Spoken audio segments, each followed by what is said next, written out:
Magandang araw sa lahat. Welcome po ulit dito sa ating channel, Ang Biyahe e Komida. Maraming salamat sa lahat ng nag-subscribe. Indeed.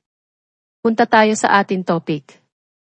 Ice Seguera, kinaaliwan sa kanyang todo bigay na salamin dance, Wednesday, December 18, 2024. Kinaaliwan ang energetic na pagsasayaw ni Ice Seguera sa resepsyon ng kasal ni na Jose Manalo at Mergin Maranan kamakailan. Bukod sa kanyang todo bigay na kembot ay kabisado nito ang dance steps ng salamin na pinasikat ng grupong BINI. Hirit pa ni Ice sa kanyang caption ng naturang video ay 20K daw ang grand prize ng Best Dance Performance. Umabot sa mahigit 3 million views ang video na ito na binahagi ni Ice sa kanyang Facebook account. Kinaaliwan ng netizens ang enerhiya at galing ni Ice Seguera sa pagsasayaw ng viral na salamin dance ng grupong BINI sa resepsyon ng kasal ni na Jose Manalo at Mergin Maranan kamakailan. Sa video na ibinahagi ni Ice sa kanyang Facebook account, makikitang kabisado niya ang bawat galaw at todo bigay sa bawat kembot na naging dahilan upang umani ito ng mahigit 3 milyong views.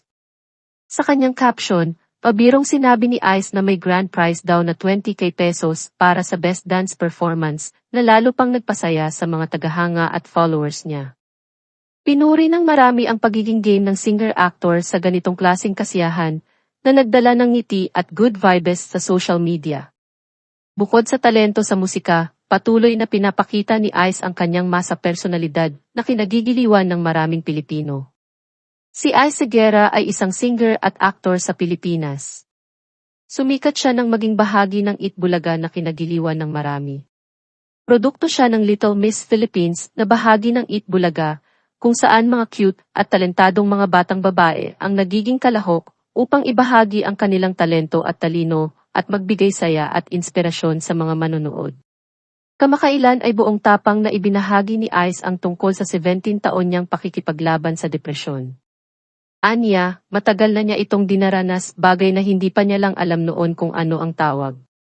Isa sa pinakamatinding epekto nito ay ang kasagsagan ng pandemya, kung saan naisipan niyang bawiin ang sariling buhay.